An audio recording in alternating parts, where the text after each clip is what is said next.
にちは。こんにちは。将来日本で就職したいというカナダ出身の留学生サリバンさんと、以前大分にも留学していたというシンガポール出身のレイチェルさん。2人は同じ日本語学校に通う仲良しのクラスメートです。高知県は行ったことありますか？ないです。来たことなかったです。ことあります。なんか愛媛、なんか四国にいるの場所からなんか海が好きのでなんかすごく楽しみな感じです。ゴーゴー高知。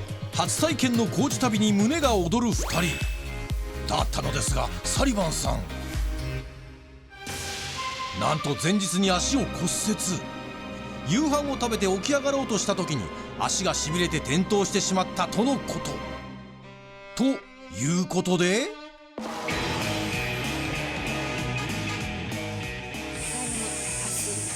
四国の、最南端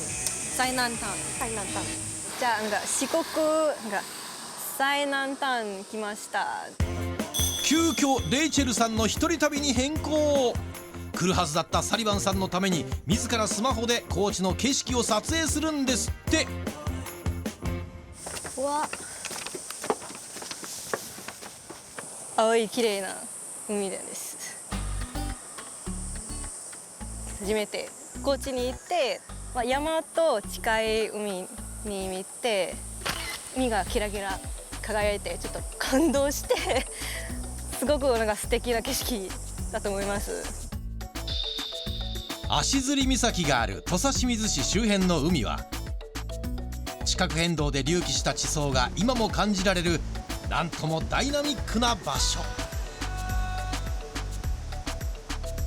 ということで、今回は大自然の中にある海を存分に楽しむ土佐清水と大月町の旅。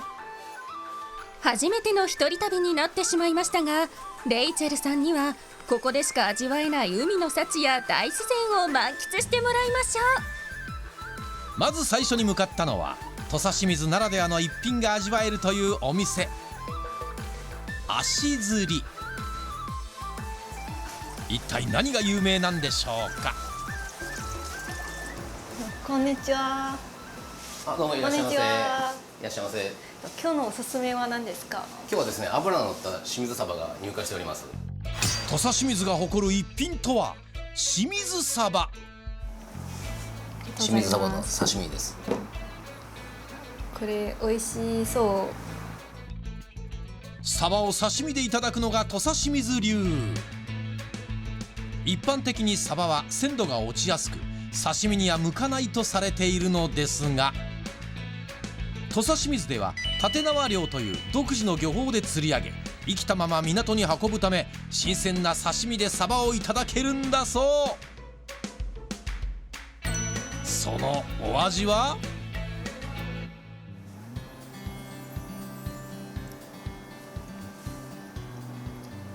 美味しい。最初から口に入れてちょっとだんだん味がもっとなんか広がっているし、噛めば噛むほど食感がいいんで、なんといっても特徴はプリップリでもっちもちのその食感。旬の時期にはより油のうまみも口いっぱいに広がるんですって。美味しかったです。ごちそうさまでした。う。土佐清水ならではの味を堪能した後は海を丸ごと堪能してもらいましょう。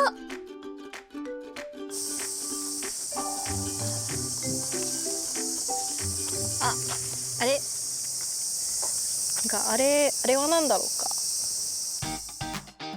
突如海に現れた不思議な形の建物、一体これは？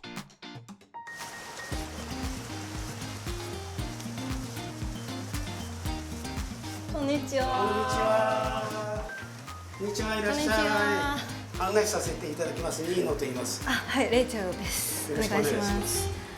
ずっと螺旋階段を降りていくので、結構長いんですよ、これが。64段の階段を降りていくと着きました。ここが水深7メートルの海底です。はい、ここにこう窓がずらっと並んでいて、いろんな魚が。あれは何ですか？あれね、メジナっていう魚ですので、黒いのがメジナっていう魚と、こっちがフグの仲間のハリセンボンっていうやつです。そう、実はここ魚を間近で観察できる足摺海底館。黒潮が日本で一番最初に接岸する足摺岬には、黒潮に乗っていろんな魚がやってくるんです。その数なんと1000種類以上。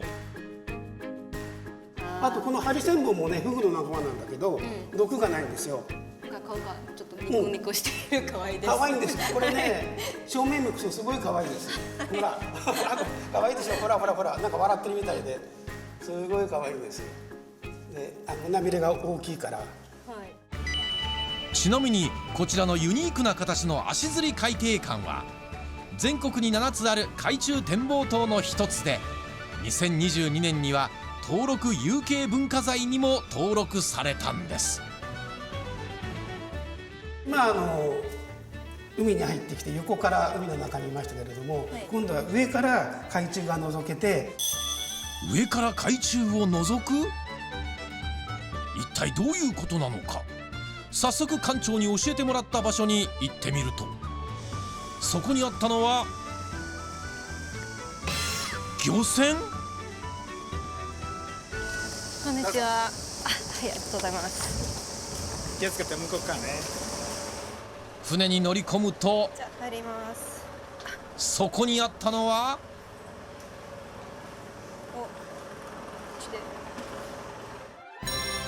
ガラスの船底。黒星石餅。あれですよね。そう、小さいけれどこれで大人なの。実はこれグラスボートという乗り物で、船から海中を覗くことができるんです。そして見どころは他にも。これからご案内するのが日本最大級と言われるチコロサンゴの大群体です。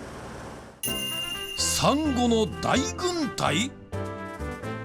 それがこちら。透明度の高い海で生息するサンゴは長さおよそ50メートルにも及ぶんですって。するとレイチェルさん、今度は断崖絶壁の道を歩いて一体どこへ？グラスボートを降りたレイチェルさん、すごいなんか冒険みたい冒険みたいです。そう、岩を削ったりしないで、そのままで残そうってところで、歩きやすくなってないんです。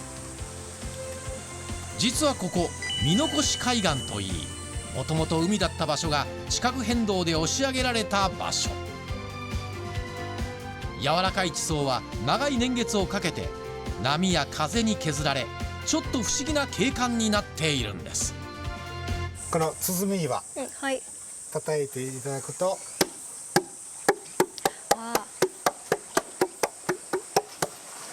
というような、ちょっと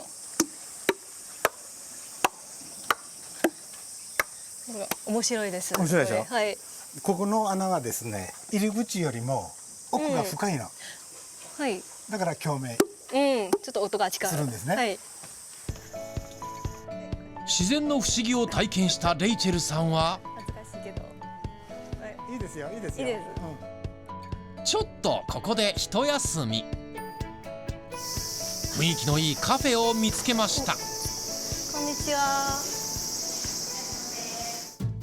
こちらは高知県内で人気の川久保コーヒーの姉妹店、川久保千尋。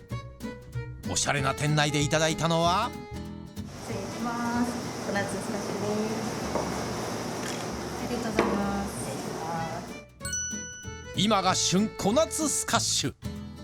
高知県産の小夏、そのお味は？わあ、ちょっと涼しいです。美味しかったです。小夏スカッシュで暑さが一気に吹き飛んだレイチェルさん。次に向かったのは本日宿泊するお宿、こちら足摺サニーサイドホテルの売りは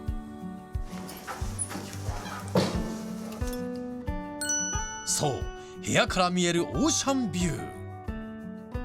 こちらは今年の春に新設された海の美しさと静けさをモチーフにしたお部屋。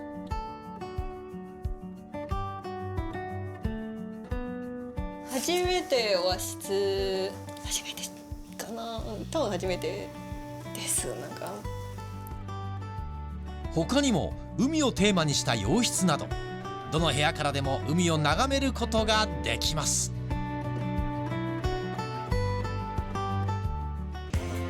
今回もレイチェルさんには高知の海の恵みを満喫していただきましょう。旅2日目、最初に向かったのは大月町。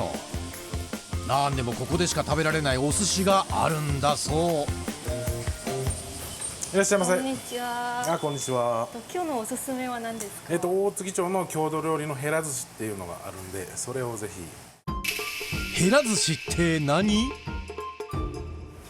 どうぞ、ヘラ寿司になります。すると出てきたのがこちらのお寿司。実は上に乗っているのはブリ。江戸時代よりブリが豊漁だった大月町。ヘラ寿司は地元の漁師たちが作っていたという郷土料理で、刺身では食べない部位をアレンジしたお寿司。後世に残したい伝統的な食文化として文化庁の100年フードにも認定されているんです。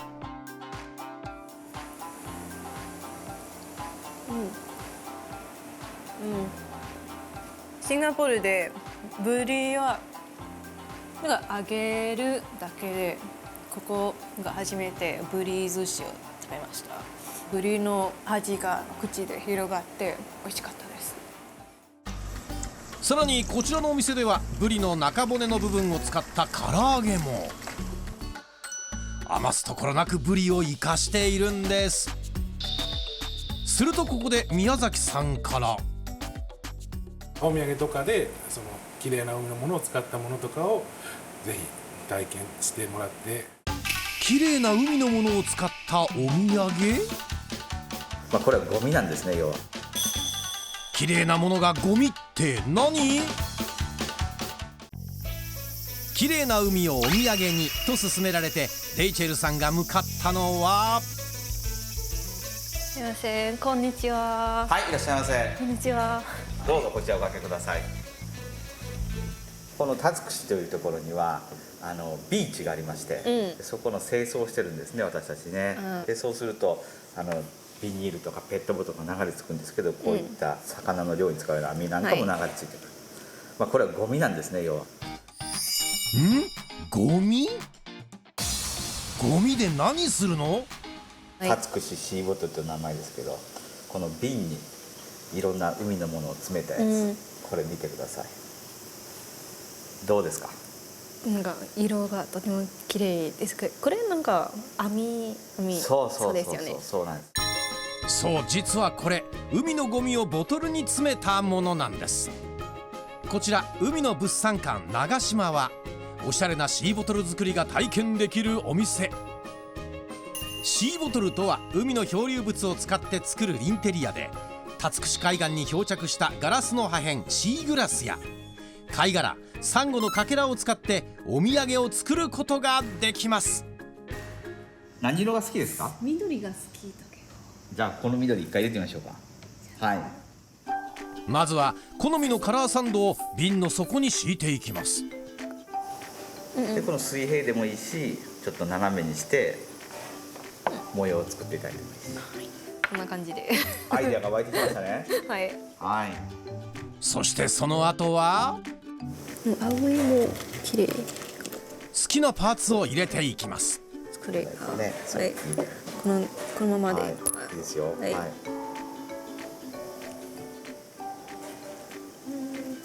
シンプルな感じがいいんですね。一体何をイメージして作ったのかな。なんか海が大好きなので、海の色なんか青色となんか自分好きな緑色と合わせてこんな感じです。私の好きな海。はい、私の好きな海。はい、素晴らしい。これも部屋に置いてて、多分朝太陽キラキラピカピカの感じ、多分綺麗だと思います。いいですね。そしてインストラクターの浜口さんから、隣の町に柏島というところがあって、はい、そこではですね、お昼に食べれるところもあるので、ぜひこの後行っていただければと。最後にレイチェルさんが向かったのは大月町にある柏島。周辺の海は透明度が高く、魚の種類も多いことから世界有数のダイビングポイントとしても知られています。そんな柏島でしか食べられない名物があると聞き、やってきたのはドミトリー式の宿泊施設、柏島ビレッジ。何やら1台のトラックに人が集まっていますが、箱の中から出てきたのはマグロ。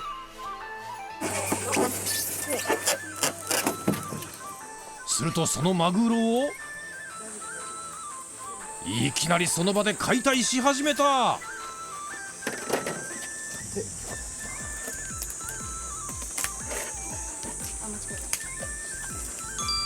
実は大月町、高知県内で唯一の養殖マグロの生産地。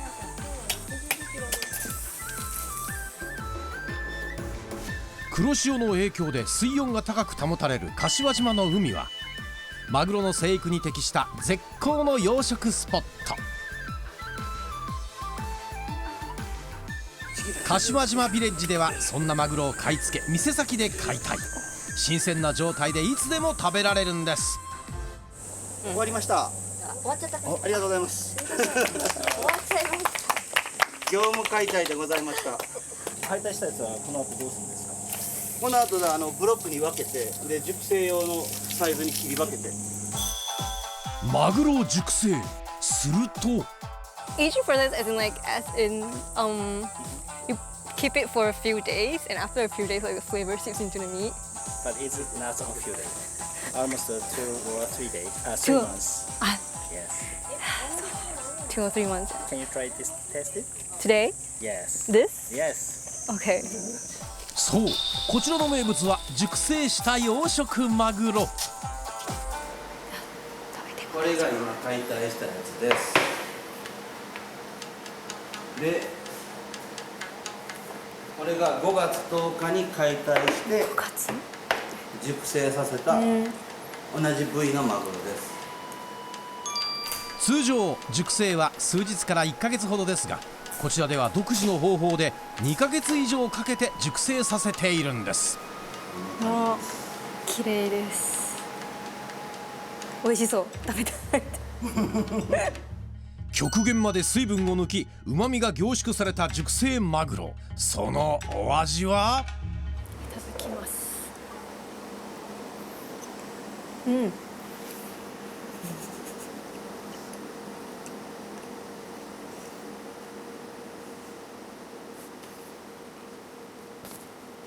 感動。めっちゃ美味しい。本当に美味しいです。口に入れてからまっすぐ味が広がって本当に美味しかったです。もうちょっとちょうだい。もっとしょっぱいと思っていた。しょっぱい。そう、なんかエージーフィッシュなんかシンガポールでちょっとしょっぱいな味で、だからここでなんかもっとしょっぱいな味かけて。塩漬けみたいな感じだよね。はいはい。ここは魚。はい。これは何もしてないです。全然違います。ごちそうさまでした。はい。幸せです。熟成マグロに感動したレイチェルさん。最後は柏島の海へ。いろんな新しい体験をしてすごく楽しかった。多分一番楽しかったのはなんかミノコリのトレッキングかな。あれは一番楽しかったです。してやっぱり目黒今なんか頭になんかマグロしかない。やっぱりマグロ最高です。高知県でいろんな体験をできますし、ぜひぜひ高知県に来てください。ゴーゴー高知。